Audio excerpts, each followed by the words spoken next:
ba itu, huruf ba itu dia adalah mempunyai muta'allaq. Jadi ketika kita melafazkan, mengucapkan bismillah, maka terngiang, teringat ataupun terdetik dalam hati ada sesuatu yang mengiringi dengan ucapan bismillah. Lalu apa makna ba di situ?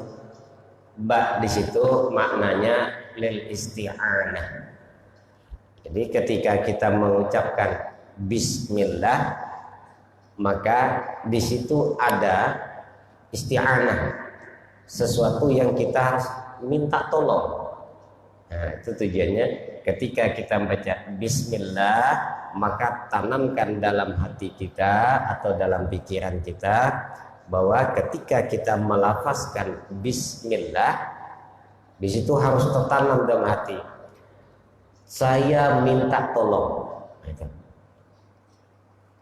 Atau karena dia muta'allaq tadi diawali dengan abtadi'u atau abda'u, aku mulai perbuatan, aku mulai pekerjaan, aku mulai segala sesuatu. Dengan apa? Ismullah, dengan nama Allah atau dengan menyebut nama Allah. Nah, jadi di situ fungsinya, ketika kita membaca bismillah, maka dalam hati kita atau dalam pikiran kita menanamkan satu keyakinan bahwa ketika kita hendak memulai sesuatu, hendak mengerjakan sesuatu, karena ba'lil isti'anah artinya kita minta tolong. Minta tolong mana? Kita hendak menggawe sesuatu, nah, baca bismillah. Harapannya ketika kita menyebut nama Allah, maka gawian kita itu ditolong oleh Allah. Itu satu, gawian kita ditolong oleh Allah. Kalau gawian kita itu ditolong oleh Allah, maka la mani'a lima a'taita wa la mu'tiya lima mana'ta. Ada dengan kau mahalannya. Itu kalau gawian kita itu ditolong oleh Allah. Tapi kalau kita kadang membaca bismillah, maka artinya gawian kita itu atau diri kita ini kadang menggantungkan diri kepada Allah. Artinya berlepas kita dengan Allah. Na'udzubillah. Itu dari sisi pertolongan kepada Allah. Nah, di sisi lain Nabi mengatakan kullu mri'in dhi balin la yubda'u fihi bi bismillahirrahmanirrahim bahwa aqta atau bahwa abtar. Setiap sesuatu akan ada balasannya, akan ada manfaatnya, akan ada pahalanya kalau sesuatu itu diiringi dengan bismillah. Setiap sesuatu yang tidak diiringi dengan bismillah, maka bahwa Allah, pahalanya, ganjarannya, hasilnya dan segala macamnya maka terputus. Ini yang sangat rugi.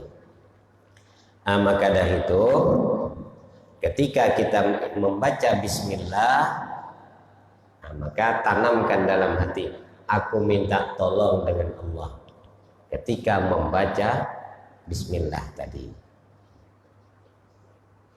Nyalain aja hasilnya tuh.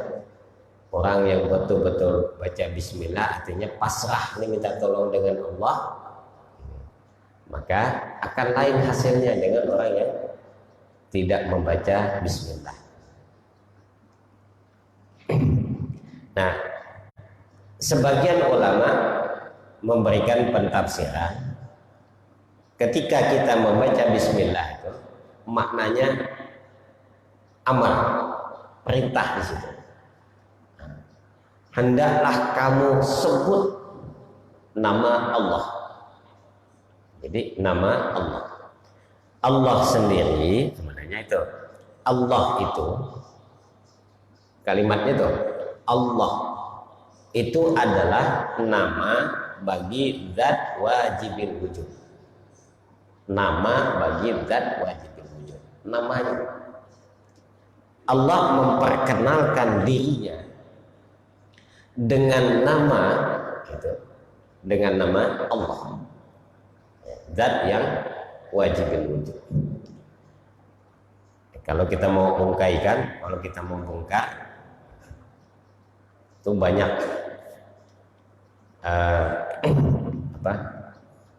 daripada hal-hal yang berkaitan dengan nama Allah.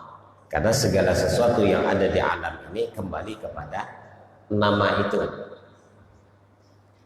Tapi poinnya kita adalah menginginkan ketika kita membaca bismillah itu adalah saya mulai minta tolong dengan Allah dan lain-lainnya.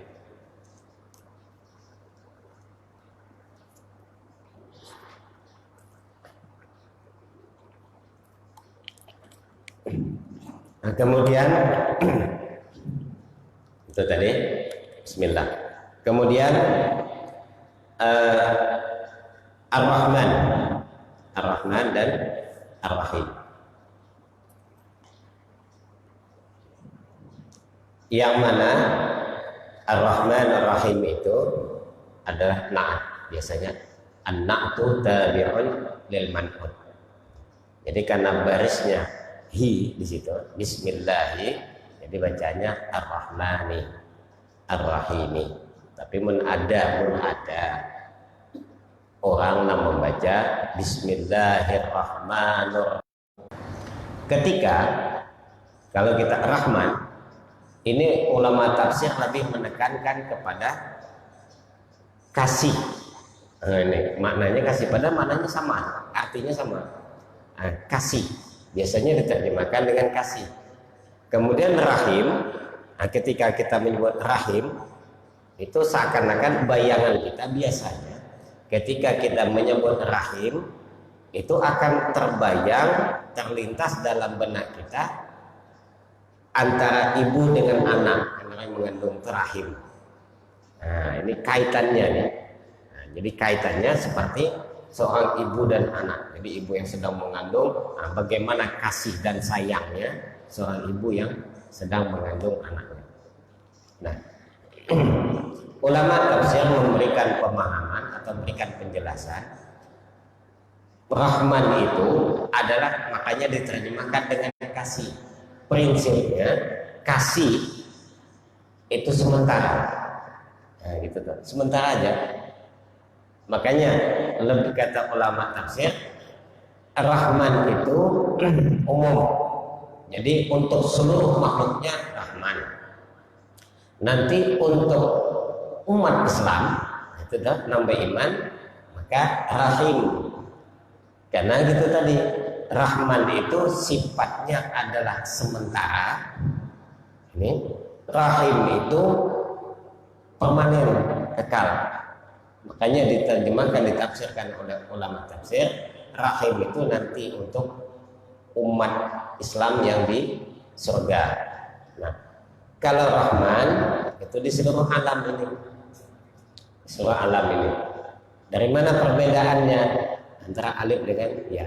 Karena kalimatnya Rahmanun menunjukkan tidak abadi, jadi sementara aja. Siapa aja dikasihnya, mau beriman kah ada, mau Islam kah murtad kah segala, diunjuknya kasihnya, dikasihnya. Tapi sifatnya sementara. Lau anna dunya tazinu indallah janaha ba'udah ma saqa kafirun syurbata ma'in. Jadi masalah dunia dipikirkan orang kafir itu, maka di sisi Allah timbangannya itu kadang melebihi sayap nyamuk, kadang melebihi sayap nyamuk nilainya. Makanya Allah kasih, tapi sifatnya sementara.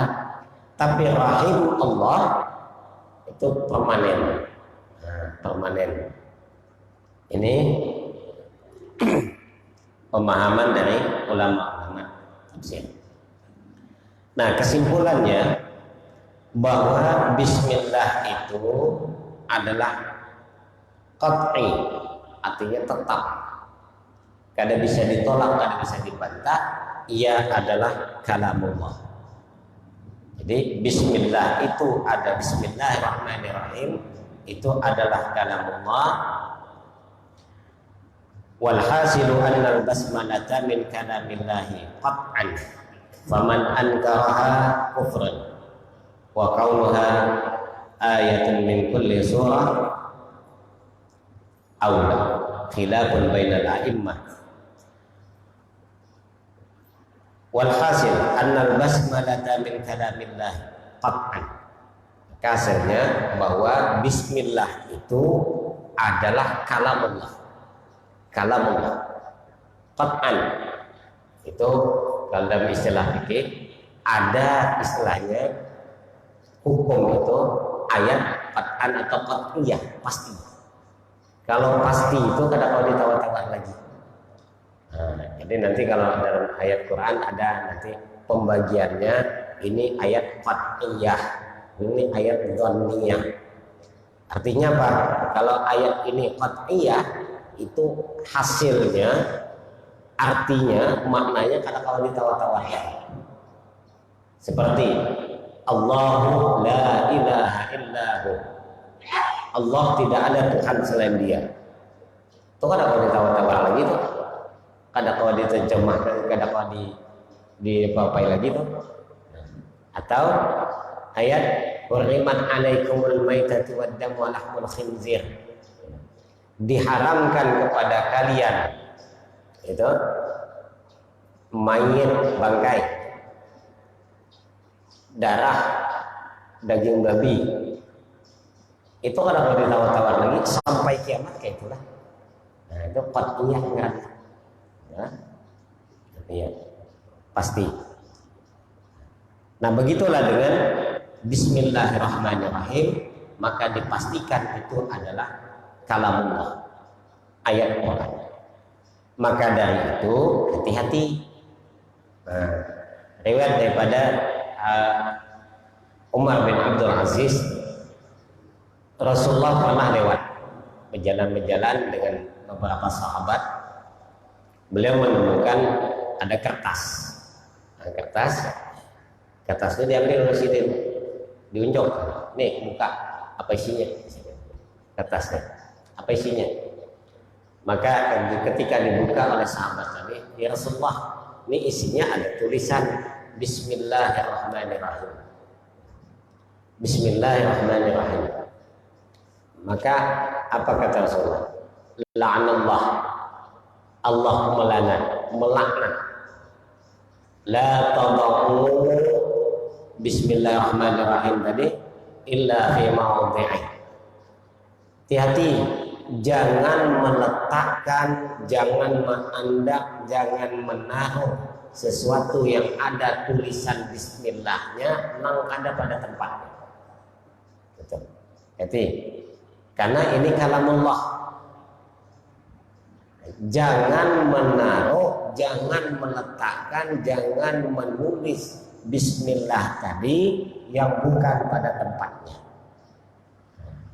Hati-hati deh. Jadi kayak itu pian menulis undangan kah? Nah, jangan bertulisan Arabnya Bismillahirrahmanirrahim. Jadi melatinnya pakai langsung bahasa Indonesia. Silakan, cuman bagusnya nggak usah. Nah, itu. Yang penting itu tadi, ketika bertulisan Bismillahirrahmanirrahim, Arabnya itu kalamullah. Pas ditimbainya ke tong sampah kah, misalnya dolah apakah, dolah kelakah, hati-hati, Allah melaknat pelaku itu. Termasuklah tuh, memulai undangan yang bertulisan Assalamualaikum warahmatullahi wabarakatuh. Tapi menulisan Indonesia, silahkan, karena tulisan Indonesia itu karena beda dengan tulisan Arabnya, beda. Nah, itulah pentingnya Bismillah tadi. Nah, selanjutnya Alhamdulillahi Rabbil Alamin. Alhamdulillahi Rabbil Alamin. Apa makna alhamdu? Ini asal kalimatnya masdar. Hamida yahmadu hamdan. Itu asal kalimatnya. Jadi hamdun menunjukkan kepada isimnya. Jadi maknanya adalah pujian. Nah, kalau bahasa kita pujian. Jadi pujian ini kan jelas lah. Pujiannya kayak apa? Apakah ganal kah pujiannya? Apa halus kah? Atau sedang kah? Kayak apa bentuknya kan jelas belum? Maka dimasuklah alif lam. Maka dibacanya yang asal kalimatnya hamdun masuk alif lam menjadi alhamdu. Nah, itu masuk alif lam menjadi alhamdu. Karena setiap nang ada alif lam kada boleh dibaca tanwin sesudah. Kada boleh dibaca tanwin sesudahnya.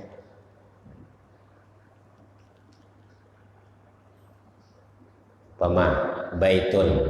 Baitun misalnya masuk alif lam. Maka kada boleh dibaca al-baitun. Kada boleh.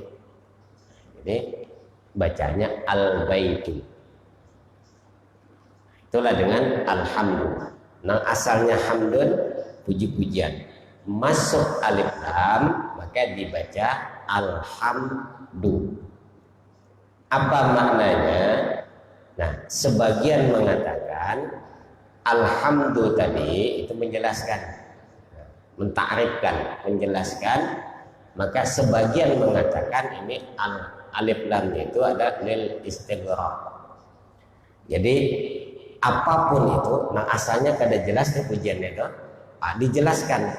Pokoknya pujian nang mulai nang paling halus sampai nang paling ganal.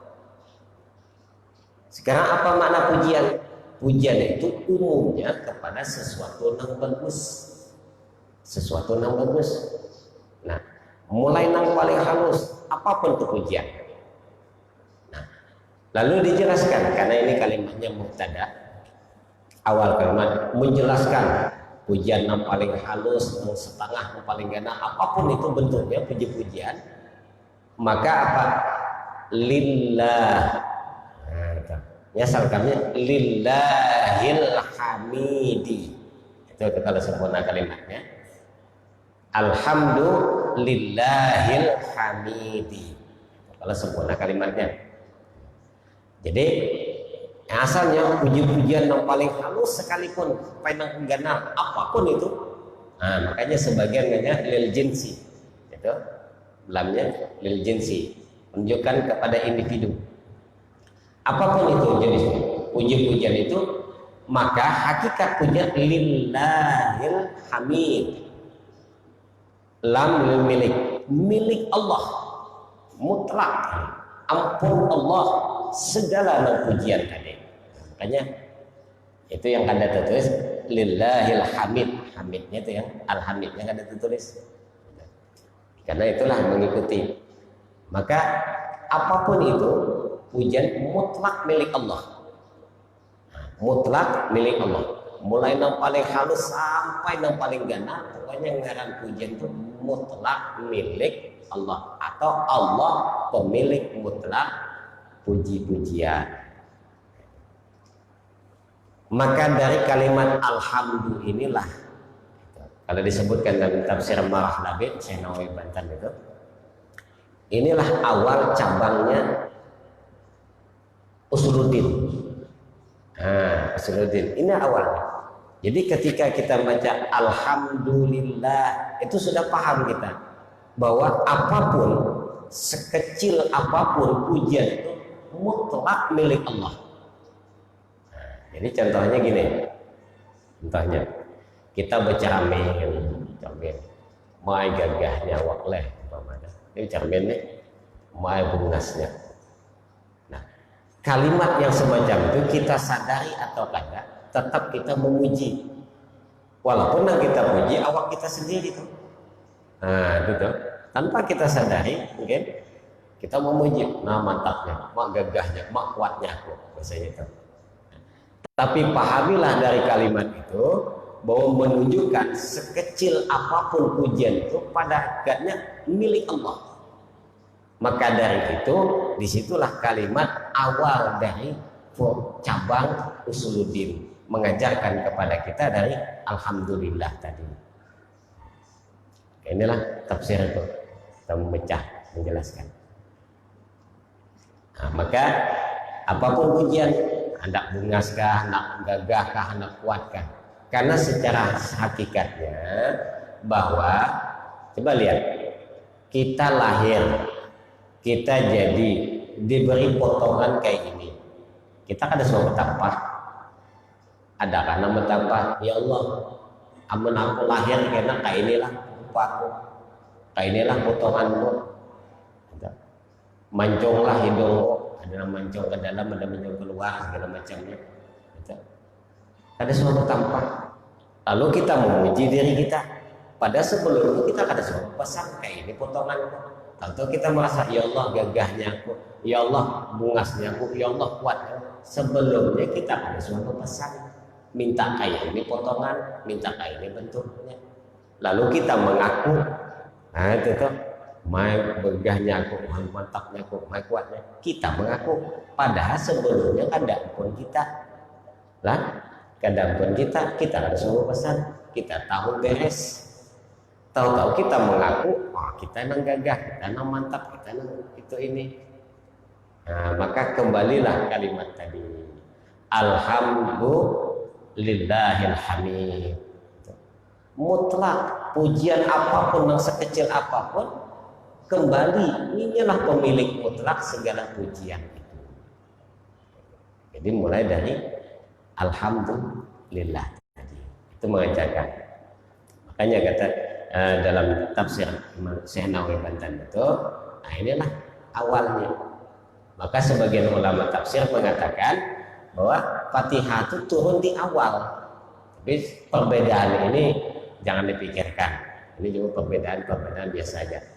Nah, di awal, kenapa? Dari sinilah kena mencabang, membagi dari kalimat alhamdulillahirabbil alamin. Ah, ini membahas tentang ilmu usuluddin nanti dan seterusnya sampai nanti ada di situ membicara tentang para anbiya, kemudian ada di situ tarekatnya, ada di situ syariatnya, di situ ada tarekatnya dari Fatihah ini. Sampai kepada Nabi sa'adahnya, sakawahnya, segala macam ada di situ. Nambah untung dengan nang sialnya ada di situ. Itu alhamdulillah. Jadi mutlak apapun pujian itu kembali kepada Allah Subhanahu wa taala yang berhak itu. Maka dari situ jumlatan khabariyatan qasada biha as-sana'u 'ala Allah madmunuha min annahu ta'ala malikun li jami'il hamdi minal khalqi aw mustahiqin li ayyuhmaduhu wallahu 'alima 'alal ma'budi bihaqqin. Maka alhamdulillah tadi adalah jumlah khabariyat. Mutadanya alhamdulillah dan khabarnya. Qasada biha as-sana. Maka ketika orang mengucapkan alhamdulillah, harus ada dalam benaknya, harus ada dalam hatinya, meniatkan yakni atau menghendaki as-sana, puji-pujian.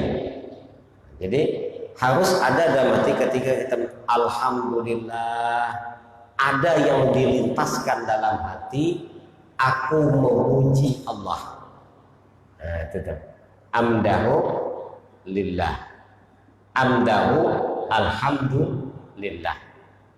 Aku memuji, karena puji-pujian tadi sekecil apapun puji-pujian itu, kembali puji-pujian itu ampun Allah, bukan ampun kita. Jadi harus ada ya. Nah itu aja bismillah tadi. Aku memulai sesuatu, minta tolong dengan Allah. Ketika baca alhamdulillah gitu, maka aku memuji karena mutlak pujian itu adalah milik Allah. Jadi kayak itu tasawuf.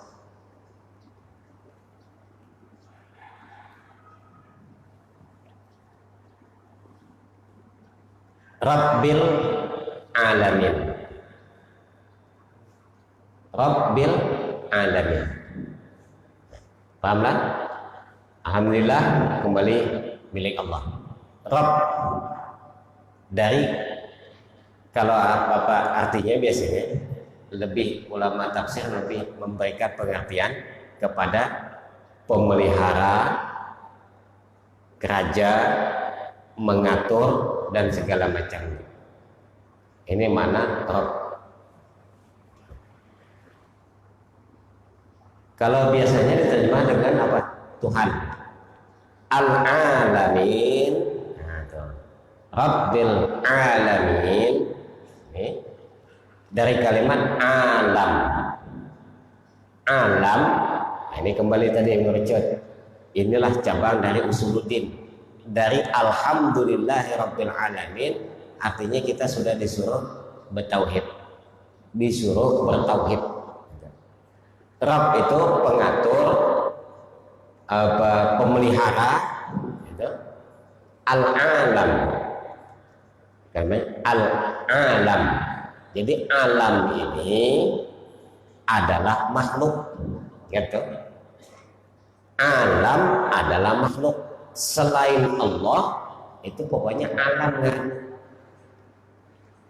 Nanti ada ya dengan nun di situ menunjukkan banyak. Artinya banyak jenis alam itu.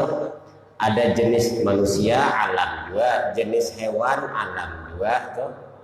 Ular, burung, segala macam alam juga, alam jin, alam malaikat, alam surga, alam barzakh, segala alam lainnya. Jadi setiap disebut alam itu ada sesuatu apapun yang diciptakan oleh Allah namanya alam. Maka banyaknya tadi disebut alamina. Allah, Rabb, dialah pengatur alam. Lalu bagaimana kita supaya bertauhid, memahami tentang makna Rabb tadi? Setiap alam tadi tuh adalah makhluk, dan hukum makhluk itu adalah baru. Maka makna baru nanti dia diciptakan. Dan setiap yang diciptakan mempunyai beberapa hukum pasti. Mempunyai beberapa hukum pasti. Apa dia? Pertama, setiap ciptaan, setiap namanya alam, itu pertama berubah. Itulah hukum alam. Hukumnya sebagai ciptaan Allah, pertama dia mempunyai sifat berubah-ubah. Kalau dia berubah-ubah berarti alam. Alam beda dengan Rabb Allah. Nah, ini antara khalik dengan makhluk. Jadi kalau disebut alam berubah-ubah itu satu. Yang kedua, status alam tadi, inya bisa berdiam, bisa bergerak. Itu antara dua aja tuh. Yang ngarannya alam, mun kada berdiam, pasti bergerak. Kada tahu berubah. Nah, jelas kan? Ini nanti mengajarkan kepada kita ketika kita minta Rabbul Alamin, alam tadi maknanya adalah selain Allah. Jadi kalau Allah punya prinsipnya kena apa tadi pertama tadi berubah. Kalau Allah berubah-ubah berarti Allah makhluk. Alam ngarannya. Nah, itu satu. Yang kedua tadi bergerak atau berdiam itu makhluk. Kalau Allah nanti dipadahkan bergerak atau berdiam, maka ini alam makhluk. Nah ini nih adalah tempat. Setiap alam pasti ada tempat. Setiap makhluk pasti ada tempat. Nah, kalau Allah bertempat, berarti alam. Jelas kan? arah. Arah itu di atas kah, di bawah kah, timur barat, apapun itu ngarannya. Itulah makhluk. Kalau Allah di atas, di bawah, kanan kiri, arah ngarannya, itu alam makhluk baru. Jelas? Apalagi? Banyak kan? Inilah tandanya alam. Jadi itu supaya jelas membedakan ketika baca Allah alhamdulillahi rabbil alamin, pahamilah perbedaan. Rabb Allah itu yang mengatur alam, beda antara Rabb dengan alam. Alam sudah pasti hukumnya, tidak kekal, berubah-ubah, bisa berpindah-pindah, bisa kadang berdiam bergerak. Nah, itu bisa, yang pasti Adam bisa sirna, itu bisa di atas, bisa di bawah. Nah, itulah alam. Jadi jangan sampai kita menisbahkan, menyandarkan sifat Allah itu kepada yang alam ini. Nah, inilah rumusnya nanti. Mengajarkan kepada kita ketika membaca alhamdulillah itu mantapkan akidah kita, mantapkan tauhid kita, jelas beda Rabbul Alamin, dia yang mengatur alam. Jelas perbedaannya, alam ini baru, alam ini ciptaan, alam ini makhluk, dengan tukang olah, tukang cipta. Jelas bedanya. Kalimatnya berdempet. Padahal. Cuma kenapa harus dipadakan Allah di situ, Allah di sini, Allah turun, Allah naik? Hati-hati. Karena sifat yang demikian itu adalah sifat alam. Turun, naik, ke sana kemari, atau di sini di situ, berubah pindah, itu sifat alam. Jangan sampai disamakan dengan Rabb tadi. Itulah. Insyaallah ke depan kita sambung. Subhanallah bihamdi asyhadu an la ilaha illa anta subhanaka min syarril Fatihah. A'udzu billahi minasyaitonir rajim. Bismillahirrahmanirrahim. Alhamdulillahirabbil alamin. Arrahmanirrahim. Maliki yaumiddin. Iyyaka na'budu wa iyyaka nasta'in. Ihdinas siratal mustaqim. Shiratal ladzina an'amta 'alaihim ghairil maghdubi 'alaihim waladdallin. Bismillahirrahmanirrahim. Alhamdulillahirabbil alamin. Arrahmanirrahim. Wassalatu wassalamu ala sayyidina wa maulana Muhammadin wa ala alihi wa ashabihi wa dzurriyyatihi ajma'in. Allahumma zidna ilman nafi'a wa 'amalan mutaqabbala wa rizqan halalan thayyiban bi rahmatika ya arhamar rahimin. Allahumma iftah lana muta'arifin wa iftah lana muta'arifin wa iftah lana muta'arifin. Rabbana ighfir lana wa li ikhwanina alladhina sabaquna bil iman wa la taj'al fi qulubina ghillan lil ladzina amanu rabbana innaka ra'ufur rahim. Rabbana zalamna anfusana wa illam taghfir lana tarhamna lanakunanna minal khasirin. Rabbana atina fid dunya hasanah wa fil akhirati hasanah wa qina adzabannar. Wa sallallahu ala sayyidina wa maulana Muhammadin rabbil alamin. Wabillahi taufiq wal hidayah. Wassalamualaikum warahmatullahi wabarakatuh.